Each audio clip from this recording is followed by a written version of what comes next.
Assalamualaikum warahmatullahi wabarakatuh. Saya Anafisha binti Jasmi, nombor matrik C24A2675 akan membentangkan tentang penilaian akhir asas lakon SPR 2032. Seterusnya ialah pengenalan watak. Watak yang dipilih ialah Fisha Jasmi, berumur 23 tahun dan merupakan seorang pelajar universiti tahun 3. Beliau bekerja di sebuah kios yang terdapat di dalam kawasan universiti. Akibat daripada kejadian yang tidak diingini, beliau telah mendapat penyakit anxiety dan juga ketakutan apabila berhadapan dengan orang ramai dan juga bercakap dengan orang ramai. Yang seterusnya ialah analisis skrip dan pembinaan watak. Analisis skrip dan pembinaan watak mempunyai 4 matlamat utama, iaitu super objektif, konflik dalaman dan juga konflik luaran serta state. Super objektif ialah matlamat untuk watak ini mampu mengatasi rasa takut apabila berhadapan dengan orang ramai. Juga watak ini ingin belajar menenangkan diri apabila berada di halayak, mampu berbicara dengan yakin di hadapan semua orang dan juga melaksanakan tugas dan pekerjaannya tanpa rasa gentar. Semua tindakan dan usaha ini hanya untuk mencapai keyakinan diri dan membebaskan dirinya daripada dibelenggu ketakutan. Seterusnya ialah konflik dalaman. Konflik dalaman pula watak ini sentiasa berkelut dengan ketakutan yang muncul setiap kali perlu berhadapan dengan orang ramai. Dalam masa yang sama, dia juga berhadapan dengan suara dalaman yang sering mematahkan semangatnya. Suara tersebut membuatkan dirinya berasa tidak cukup baik, tidak mampu bercakap dengan lancar dan juga membuatkan dia sering melakukan kesilapan. Konflik ini menyebabkan keyakinan dirinya semakin merosot dan menjadikan perjuangannya lebih sukar. Seterusnya ialah konflik luaran. Konflik luaran dapat dilihat melalui tingkah laku watak. Apabila berhadapan dengan orang ramai, watak akan menjadi sangat gemetar dan gugup. Keadaan ini menyebabkan dia sukar mengawal emosinya, malah percakapannya akan menjadi gagap dan tidak lancar. Reaksi fizikal ini menunjukkan bahawa ketakutan yang dialami oleh watak bukan sahaja berlaku di dalam fikiran, tapi turut memberi kesan terhadap tindakan dan komunikasinya. Yang terakhir ialah state. Risiko terbesar yang dialami oleh watak ini apabila tekanan dan ketakutannya mencapai tahap maksima atau kita panggil climax. Dalam keadaan tersebut, dia tidak mampu lagi mengawal emosinya lalu memilih untuk melarikan diri daripada situasi tersebut. Dia akan mencari satu kawasan yang terpencil dan juga sunyi untuk dia menenangkan dirinya sebelum dia kembali berhadapan dengan orang ramai. Kita beralih kepada kajian watak asal dan hubungannya dengan persembahan akhir saya. Watak asal yang saya kaji adalah seorang wanita yang juga merupakan pelajar universiti yang bernama Kaisara, yang mengalami high anxiety apabila berhadapan dengan orang ramai. Keadaan ini berpunca daripada pengalaman silamnya yang sering dipulaukan sejak kecil. Disebabkan pengalaman tersebut, Kaisara membesar dengan keyakinan diri yang rendah, sentiasa takut akan penilaian orang lain terhadap dirinya dan suka berinteraksi ataupun bersosial. Oleh itu, setiap kali dia berada di hadapan orang ramai, dia akan berasa sangat cemas, gugup dan hilang kawalan terhadap emosinya. Bagi persembahan akhir, saya membawa watak ini sebagai Fisha Jasmi, seorang pelajar tahun 3 di Universiti Malaysia Kelantan. Dalam persembahan ini, saya tidak hanya menunjukkan anxiety melalui dialog, tapi turut menterjemahkannya melalui tindakan, ekspresi muka, gerak tubuh dan juga cara percakapan. Sebagai contoh, watak sentiasa menyalahkan diri sendiri, bercakap secara gagap, tangan sentiasa menggeletar dan serdaya upaya cuba menenangkan dirinya sambil menahan tangisan ketika berada di dalam situasi yang memberi tekanan. Semua reaksi ini bertujuan untuk menjadikan emosi watak lebih realistik dan mudah difahami oleh penonton. Objektif watak juga diterjemahkan melalui perubahan tindak laku sepanjang persembahan. Pada mulanya, watak ini lebih banyak dikuasai oleh rasa takut dan keraguan terhadap diri sendiri. Namun, dia tetap berusaha mengawal dirinya dan emosinya dan cuba berhadapan dengan situasi yang mencetuskan anxiety walaupun berasa sangat tertekan. Hubungan antara kajian watak dengan persembahan akhir sangat rapat kerana segala aspek yang saya pelajari daripada watak asal diaplikasikan dalam lakonan. Saya mengekalkan emosi watak secara konsisten dari awal hingga akhir supaya persembahannya dapat dilihat dengan jelas. Selain itu, saya menggunakan pendekatan persembahan secara imersif dengan menghayati pemikiran, perasaan dan reaksi watak secara menyeluruh. Pendekatan ini membantu saya menghasilkan persembahan yang lebih meyakinkan, realistik dan mampu memberi kesan emosi kepada penonton. Seterusnya, kita beralih kepada penggunaan teknik lakon dan juga teori. Saya menggunakan Magic If, Objektif, dan temporism dalam pembinaan watak saya. Bagi Maggie Eve, saya menggunakan pendekatan dengan membayangkan diri saya benar-benar berada di tempat watak. Saya bertanya kepada diri sendiri bagaimana jika saya ialah individu yang mengalami anxiety dan perlu berhadapan dengan orang ramai setiap hari. Melalui teknik ini, saya dapat merasai ketakutan, kegelisahan dan tekanan yang dialami oleh watak dengan lebih mendalam. Ia membantu saya memberikan reaksi yang lebih jujur dan semula jadi sepanjang persembahan tanpa perlu dibuat-buat. Dari segi objektif, watak mempunyai 3 matlamat utama, iaitu mendapatkan ketenangan apabila berada dalam situasi yang mencetuskan anxiety, mampu berkomunikasi dengan baik tanpa rasa takut ataupun gugup, dan seterusnya mampu berhadapan dengan orang ramai dengan lebih yakin. Semua tindakan, dialog dan emosi yang dipersembahkan sentiasa didorong oleh watak utama untuk mencapai ketiga-tiga matlamat tersebut walaupun sering berhadapan dengan pelbagai cabaran. Bagi temporism, perjalanan emosi watak bermula secara perlahan tetapi dipenuhi dengan rasa gemetar. Pada awal babak, pergerakan watak lebih berhati-hati, percakapannya perlahan, terdapat sedikit keraguan dalam setiap tindakannya. Namun apabila pelanggan mula mengajukan pelbagai pertanyaan secara bertubi-tubi, tekanan watak semakin meningkat, degupan emosi menjadi lebih pantas dan pernafasan semakin tidak terkawal. Tangan mula menggeletar, suara menjadi gagap dan reaksi muka menunjukkan rasa panik. Tempo persembahan turut berubah menjadi laju dan tegang sehingga mencapai kemuncak emosi, menggambarkan bagaimana anxiety mengambil alih kawalan terhadap diri watak.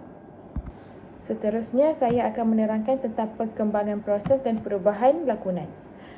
Sebelum menjalani latihan, saya lebih banyak menyampaikan emosi watak melalui percakapan dan intonasi suara sahaja.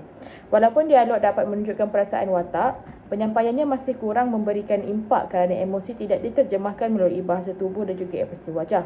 Namun selepas melalui beberapa sesi latihan dan menerima maklumat daripada pensyarah serta rakan-rakan, saya mula memberikan penekanan kepada penggunaan gerak tubuh dan reaksi muka. Sebagai contoh, saya menunjukkan tangan yang menggeletar, pandangan mata yang tidak menentu, pernafasan yang semakin laju serta ekspresi wajah yang menggambarkan ketakutan dan kegelisahan. Dengan cara ini, emosi watak dapat disampaikan dengan lebih semula jadi tanpa perlu bergantung kepada dialog. Perubahan ini berlaku supaya penyampaian emosi menjadi lebih realistik, meyakinkan dan mampu menyentuh perasaan penonton. Apabila emosi dipaparkan melalui keseluruhan tubuh badan, penonton lebih mudah memahami keadaan psikologi watak dan merasai apa yang sedang dialaminya. Hasil daripada perubahan tersebut, persembahan saya menjadi lebih lancar dan meyakinkan. Emosi watak kelihatan lebih hidup sekaligus meningkatkan keberkesanan lakonan dan membantu penonton menghayati perjalanan emosi watak dengan lebih mendalam. Perubahan yang kedua ialah sebelum menjalani latihan, saya hanya mampu menyampaikan dialog yang telah dihafal sahaja. Saya terlalu bergantung kepada skrip hingga kurang memberi perhatian terhadap respon atau tindakan daripada watak lain. Akibatnya lakonan saya agak kaku dan komunikasi antara watak tidak berlaku secara semula jadi. Selepas menjalani latihan, saya menjadi lebih yakin untuk bermain dengan komunikasi dua hala. Saya tidak lagi hanya menghafal dialog tetapi lebih peka terhadap situasi dan respon daripada pelakon lain. Jadi saya juga melontarkan ayat yang bersesuaian mengikut keadaan tanpa mengubah maksud ataupun lari daripada cerita. Perubahan ini dilakukan supaya penyampaian lakonan lebih bergantung dan lebih bersambung dengan situasi yang berlaku di atas pentas ataupun di tempat kejadian. Dengan mendengar, memberi respon dan berinteraksi secara spontan, setiap dialog dapat mengalir dengan semula jadi dan mengekalkan kesinambungan emosi sepanjang persembahan. Hasil daripada perubahan ini, persembahan menjadi lebih menarik dan menyeronokkan kerana wujud komunikasi dua hala yang lebih aktif antara watak dan juga penonton. Lakonan kelihatan lebih natural, penonton lebih mudah mengikut perkembangan cerita dan keseluruhan persembahan menjadi lebih meyakinkan. Seterusnya, saya akan berkongsi tentang cabaran yang saya hadapi sepanjang proses pembina dan persembahan watak ini. Daripada cabaran emosi, cabaran terbesar yang saya hadapi ialah susah mengawal emosi kerana personaliti watak dan personaliti saya sendiri dalam kehidupan yang sebenar adalah amat berbeza. Saya bukan seorang yang mudah menunjukkan reaksi seperti watak yang mengalami anxiety, jadi saya perlu berusaha untuk memahami cara watak berfikir, merasa dan bertindak dalam situasi. Selain itu, saya juga menghadapi kesukaran untuk memahami cara penyampaian emosi yang sesuai supaya setiap reaksi yang saya persembahkan kelihatan realistik dan tidak berlebihan. Oleh itu, saya banyak membuat perhatian, latihan serta menghayati watak-watak yang pernah wujud untuk memastikan emosi yang dipersembahkan benar-benar sampai kepada penonton. Daripada cabaran teknikal, saya perlu mengekalkan konsistensi dalam cara penyampaian watak seperti yang telah diajarkan oleh pensyarah sepanjang sesi latihan. Setiap gerakan, intonasi suara, ekspresi muka dan juga tempo emosi perlu dikekalkan dari awal sehingga akhir supaya persembahan dan perkembangan watak kelihatan konsisten. Bagi mengatasi cabaran ini, saya sentiasa mengulang latihan dengan mengambil kira setiap teguran dan maklum balas daripada pensyarah serta membuat penambahbaikan secara berterusan. Hasilnya, saya dapat mengekalkan karakter dengan lebih baik dan menghasilkan persembahan yang lebih meyakinkan serta konsisten. Seterusnya, saya akan menerangkan tentang kelemahan dan kekuatan diri saya sepanjang proses pembinaan watak. Daripada segi kekuatan diri, saya mendapati saya mudah memahami cara penyampaian watak yang diterangkan oleh pensyarah. Perkara ini memudahkan saya untuk mengaplikasikan setiap teguran dan penambahbaikan yang diberikan sepanjang latihan. Selain itu, saya juga seorang yang tekun semasa proses latihan. Saya sentiasa berusaha mengulang babak, memperbaiki kelemahan dan memastikan setiap pergerakan serta emosi menjadi lebih konsisten. Di samping itu, saya semakin memahami konsep persembahan lakonan, khususnya kepentingan menghayati watak supaya objektif watak dapat dikekalkan dan menyampaikan emosi secara jujur. Walau bagaimanapun, saya mempunyai juga beberapa kelemahan yang perlu diperbaiki. Ada kalanya emosi yang saya sampaikan tidak berjaya dan lakonan saya kelihatan agak kaku. Saya juga menyedari bahawa saya perlu meningkatkan penggunaan gerak tubuh dan reaksi muka dan supaya emosi yang saya sampaikan tu diterjemahkan dengan lebih jelas tanpa perlu bergantung kepada dialog. Saya perlu mendalami lagi beberapa teknik lakonan agar dapat menghasilkan persembahan yang lebih berkesan dan juga meyakinkan. Melalui pengalaman ini, saya belajar bahawa lakonan bukan sekadar menghafal dialog ataupun menghafal skrip, tetapi perlukan penghayatan dan latihan yang berterusan supaya kita dapat memahami dan mempraktikkan watak dengan lebih baik dan juga konsisten. Jadi bagi pementasan akhir seluruh pembelajaran dan persembahan saya telah berjaya mencapai beberapa perkembangan positif. Pertama, saya berjaya menyampaikan emosi watak dengan lebih baik dan lancar sepanjang persembahan. Saya dapat mengawal ekspresi muka, gerak tubuh saya, intonasi dan juga emosi lebih dipersembahkan dengan jelas dan meyakinkan kepada penonton. Selain daripada itu, saya juga berjaya memasukkan komunikasi dengan audiens ke dalam jalan cerita secara semula jadi. Interaksi dua hal ini menjadikan persembahan lebih hidup, menarik dan memberi pengalaman yang lebih imersif kepada penonton tanpa menjejaskan perkembangan cerita. Akhir sekali, melalui proses latihan dan persembahan ini, saya memperoleh pemahaman yang lebih mendalam tentang teknik dan teori lakonan. Saya dapat mengaplikasikan teknik seperti magic if, objektif, tempo rhythm serta penghayatan watak dalam persembahan.